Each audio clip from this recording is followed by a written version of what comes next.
Bonsoir tout le monde, bienvenue à cet autre épisode de l'analyste de lutte. Ce soir, je regarde les résultats et j'analyse les histoires alentour de NXT Vengeance Day 2023. C'est parti.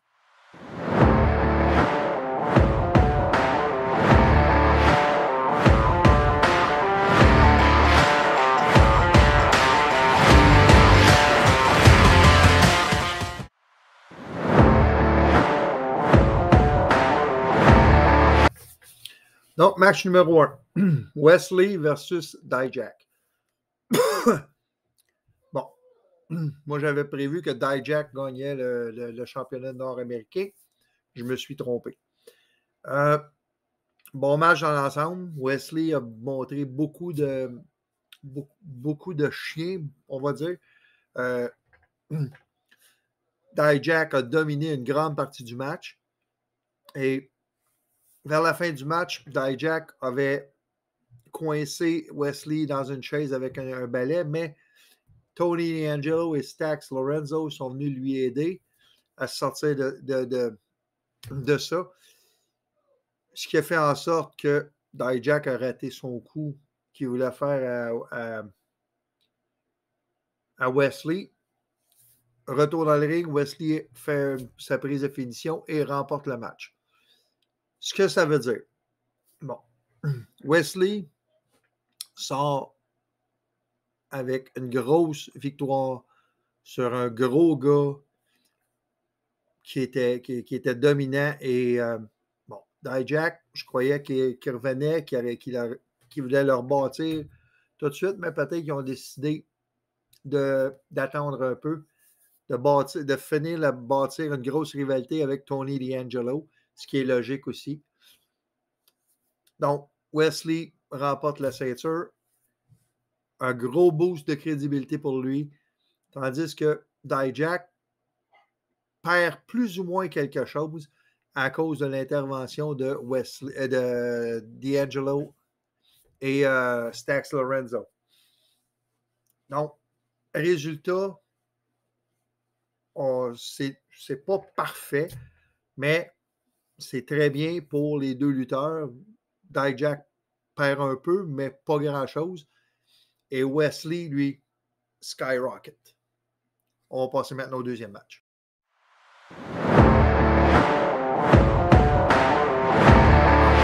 Championnat par équipe féminin de la NXT. Kayden Carter et Katana Chance contre Fallon Henley et Kiana James. 0-1 après le premier match, 0-2 après le deuxième. Par contre, ce que j'avais dit que peut-être NXT voudrait faire remporter le match par Henley et James pour la valeur de ce que j'appelle en anglais le shock factor, le facteur de choc. De dire, personne ne s'attendait à ce que Henley James remporte ce match et boum, c'est fait. Donc, en début de match, ils ont continué à faire la storyline que les deux ne sont pas d'accord. Là, je parle de Henley et James, que les deux ne sont pas vraiment d'accord à la façon de faire le match. James a tendance à vouloir utiliser tous les trucs à sa disposition, tandis que Henley a voulu faire les choses de la bonne façon. Et quand ils ont gagné le match, Henley est en train de faire, elle faisait un pin, mais elle ne pouvait pas voir ce que James faisait. Et James retenait les jambes de Katana Chance pour le tomber. Et donc, Fallon Henley n'a aucune idée de comment ils ont gagné les ceintures. Ça va être intéressant de voir la réaction de Henley quand elle va voir comment ils ont gagné les ceintures. Est-ce qu'elle va dire à Kiana James, on ne les mérite pas, ou bien elle va dire non, c'est correct. Fait qu'on va voir ce que ça va donner dans les prochains jours. Mais grosse victoire pour Henley et James, et ça sera intéressant de voir, de un, sûrement qu'il va y avoir un match revanche. Quand ça aura lieu, on verra, peut-être dans les prochaines semaines, ou peut-être à Stand and Deliver. Donc, nouvelle championne, Fallon Henley et Kiana James.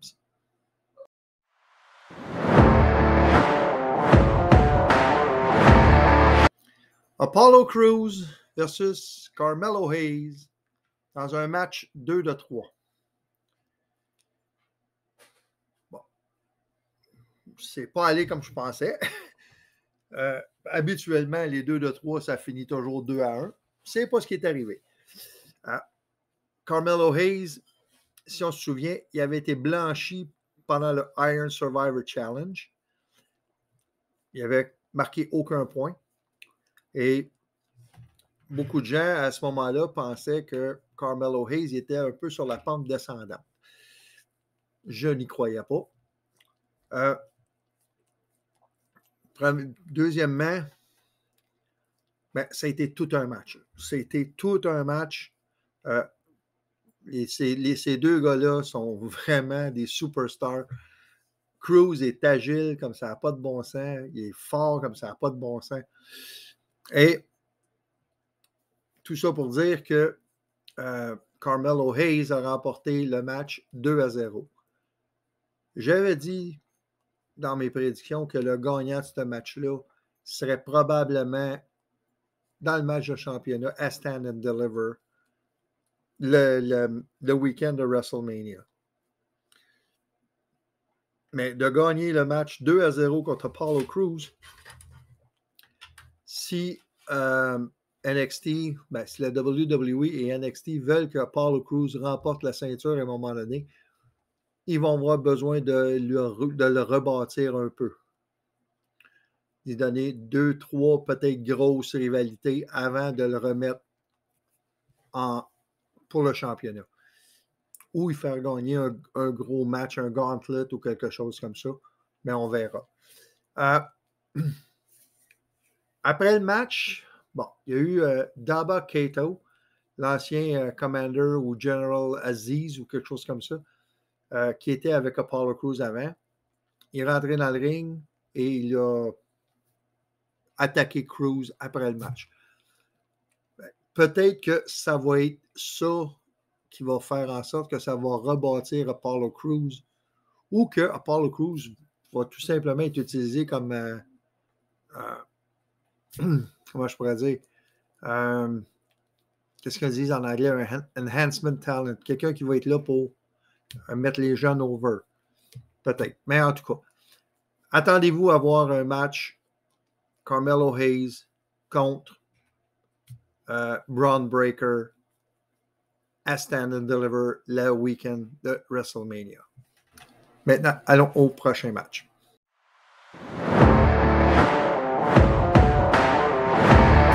Donc, championnat par équipe masculin de la NXT. New Day versus Pretty Deadly versus Chase U versus Gallus. Bon. Encore une fois, a fatal four-way tag team. Encore une fois, tout un match. NXT sont en train de redevenir ce qu'ils étaient auparavant. Ils présentent des matchs à couper le souffle par rapport aux alignements principaux. Si vous ne regardez pas NXT, je vous encourage fortement à le faire, même si vous ne connaissez pas beaucoup les lutteurs qui sont là présentement. Vous allez apprendre à les connaître assez vite et vous allez voir que c'est assez spectaculaire. Il y a des lutteurs là-dedans qui sont tout simplement à couper le souffle.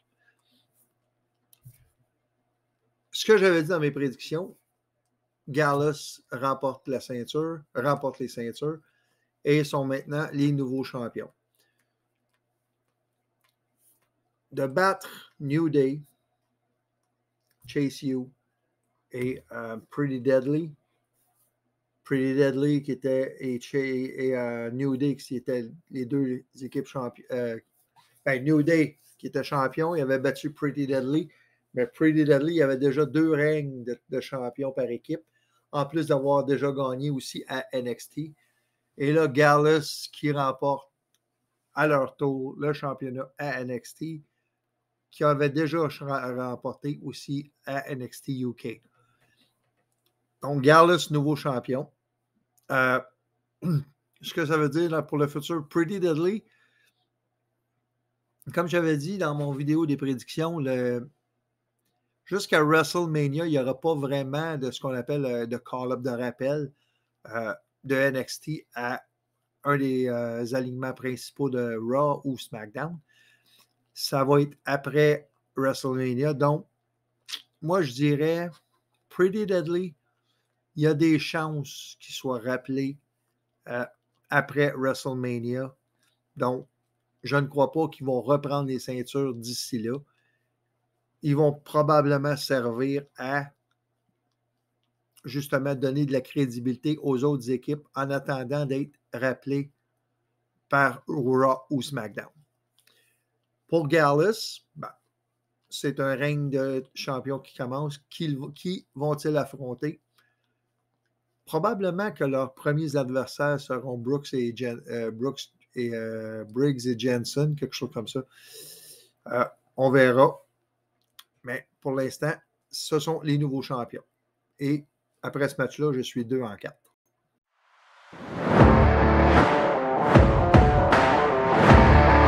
Championnat féminin de la NXT. Roxanne Perez contre Gigi Dolan contre Jacy Jayne. Bon, dans le match, il fallait s'attendre à un moment donné à ce que Toxic Attraction, Dolan et Jayne travaillent ensemble en début de match pour tenter de battre Perez. Mais, évidemment, il fallait aussi s'attendre à ce qu'à un moment donné, les deux se battent un contre l'autre. Bon, Jayne, à un moment donné, elle frappe Dolan par erreur en dehors du ring. Et à un certain moment donné, Gigi Dolan attire Perez, pas Perez, mais Jacy Jayne dans la ligne lorsque Roxanne Perez faisait un dive à l'extérieur du ring. Dolan a tiré Jacy Jayne à sa place pour que Perez arrive sur elle. Donc, les deux ont utilisé l'autre à quelque part.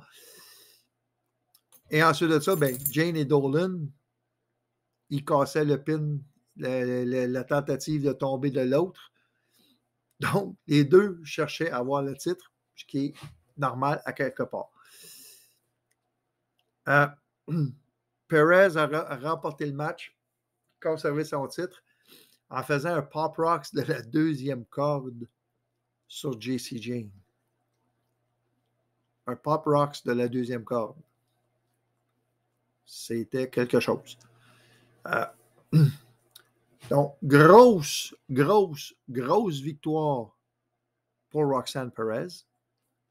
Surtout qu'elle a battu des membres d'une équipe, d'une unité, dans le fond. Elle a battu les deux membres de Toxic Attraction. Donc, c'est une grosse victoire qui lui donne un gros boost de crédibilité en tant que championne. Et il serait intéressant de voir maintenant ce qui va arriver avec Toxic Attraction. Est-ce qu'il y aura de la friction dans l'équipe? Est-ce que les deux vont se séparer et commencer à se battre une contre l'autre? C'est des possibilités. Mais moi, je verrais plus un retour peut-être pour tenter d'aller remporter les ceintures par équipe une dernière fois avant d'être rappelé dans les alignements principaux de Raw et de SmackDown. Est-ce qu'ils vont aller affronter James et Henley? Peut-être. Est-ce qu'ils vont avoir un match stand and deliver avec, exemple, James Henley, Katana Chance et Caden Carter et Toxic Attraction? Peut-être. On verra. Mais le nombre d'équipes dans la division féminine, présentement, il est assez réduit. Il faudrait qu'il y ait peut-être une ou deux ou trois équipes de plus pour vraiment avoir une division compétitive. Mais on verra. Mais les nouvelles donc, Roxanne Perez conserve son titre. Et allons maintenant directement à l'événement principal de la soirée.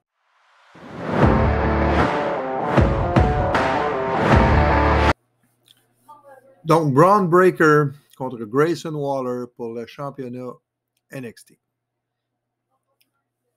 Waller avait gagné le Iron Survivor Challenge, comme j'avais mentionné dans mes prédictions, pour avoir droit à ce match de championnat.